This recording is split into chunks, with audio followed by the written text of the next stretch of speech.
Death. We often see it as the final frontier. But what if it's actually the doorway to a realm more alive than anything we've known? In the Tibetan Book of the Dead, there's a quiet promise that at the moment your heart stops, your consciousness might awaken to something profoundly more vast than physical life.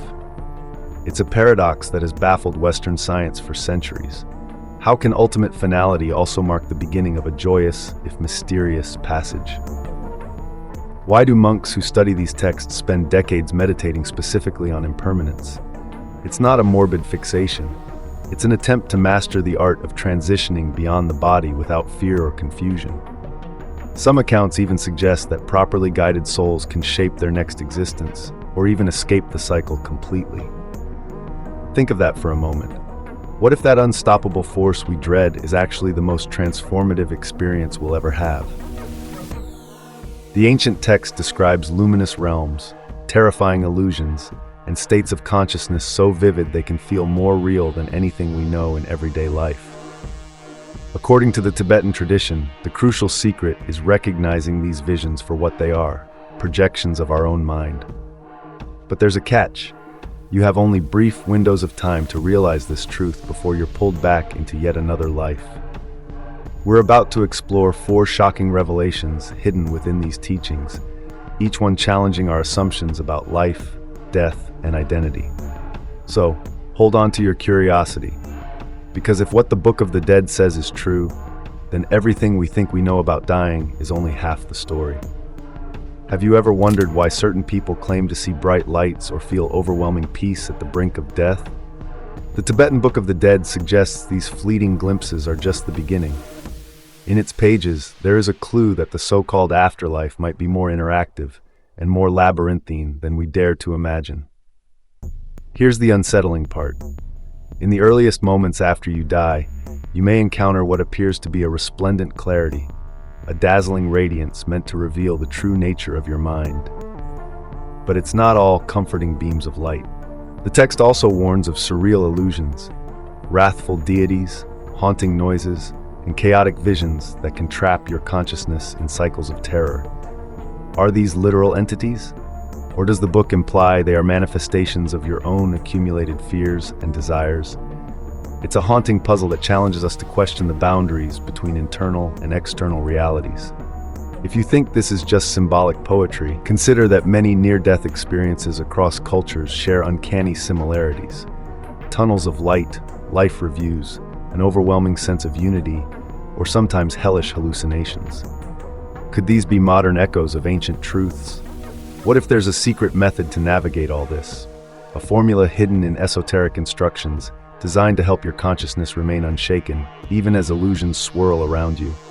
The Book of the Dead says yes, but only those who recognize the illusions as mind-made can break free. As we dig deeper, keep one question in mind. Are you really prepared to confront the raw nature of your psyche in the moment everything else fades away? Prepare for a paradox. The text states that your truest essence is neither living nor dying, and that the consistent changes we label as endings are illusions. How can something that seemingly ends life itself hold no power over your deepest self? It's a direct challenge to our usual view of mortality as an absolute. According to Tibetan Buddhist monks, the biggest trick of all might be that we're never actually born in the way we think, and thus never truly die. Yes, that sounds downright contradictory. We define ourselves by a birth certificate at the start and a death certificate at the end. But the Tibetan Book of the Dead flips this script.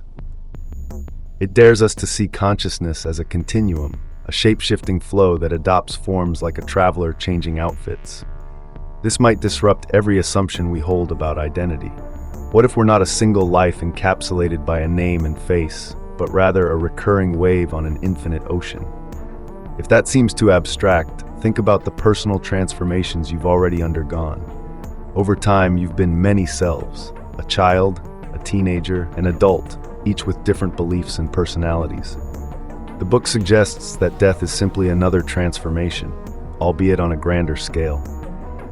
Could it be that the line separating life from death is flimsier than we imagine?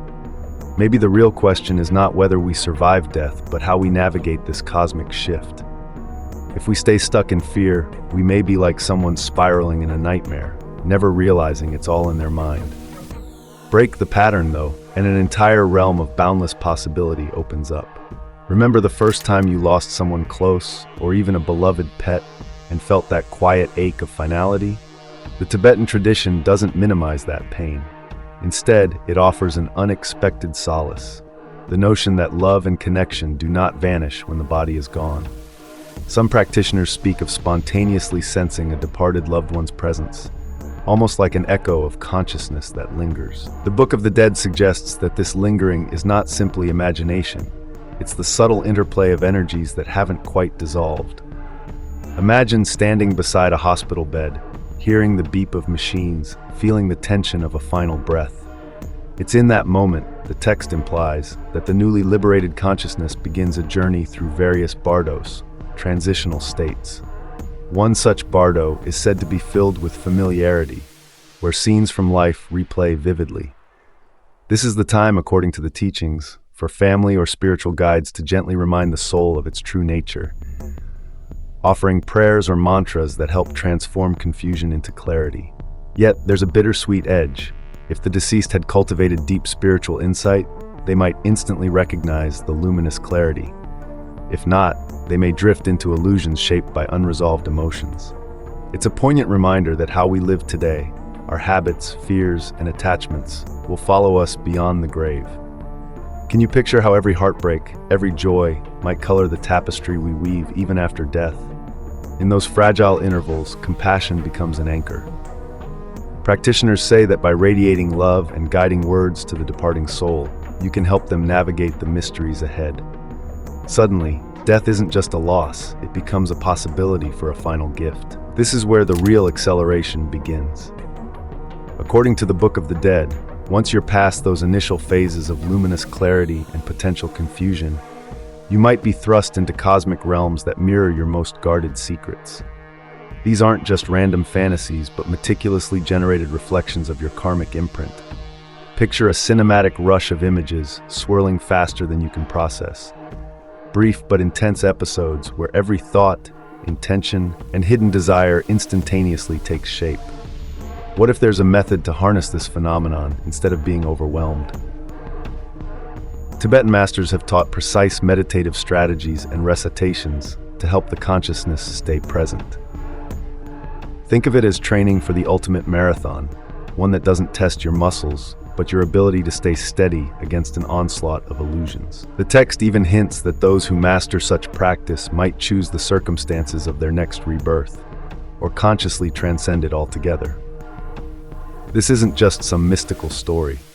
Modern scientific studies on near-death experiences have uncovered that individuals often emerge with changed perspectives on life, from newfound resilience to an unshakable sense of purpose. It's as if, for a few brief moments, they glimpsed something larger and more interconnected than everyday reality. Could it be that these advanced Tibetan teachings are a blueprint for training the mind to handle that very ordeal? The momentum here is astonishing.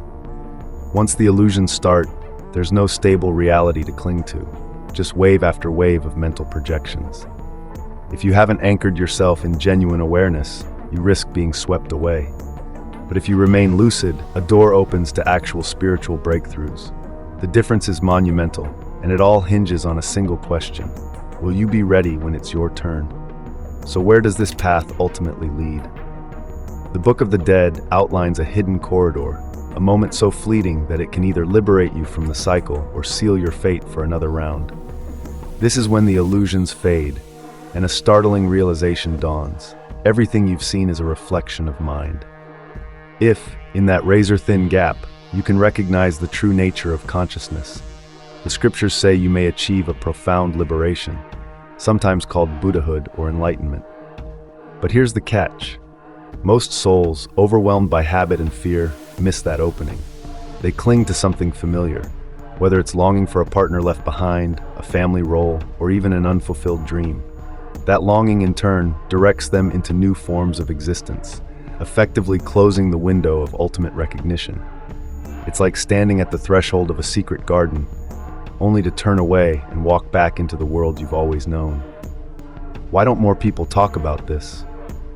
Possibly because the instructions invite us to face unsettling truths, that everything we cling to is impermanent, and that our identity itself might be an ever-shifting illusion. It's not exactly dinner table conversation in most places, yet unraveling this mystery can radically transform how we approach love, work, and everyday decisions.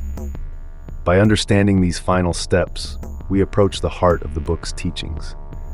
It's not about rejecting the world or living in isolation. It's about seeing reality for what it is and using that vision to guide our path. Ready for the final unveiling? Because once you hear it, you might never see life and death the same way again. So, here's the final spark to kindle your curiosity. We've uncovered 4 shocking secrets. We die, yet we don't. Illusions can both terrify and enlighten us. Consciousness may be the architect of our afterlife, and amidst all the chaos, there's a fleeting chance for ultimate liberation. But the true power lies in your hands, right now in this very life.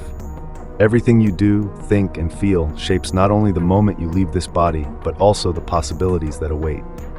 Now ask yourself, is there more to your existence than you've dared to imagine?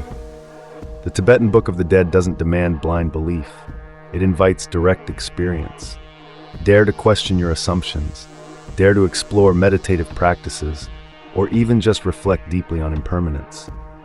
These teachings suggest that by peering into the nature of mind while alive, you can transform fear of death into an enlightened embrace. So what do you think?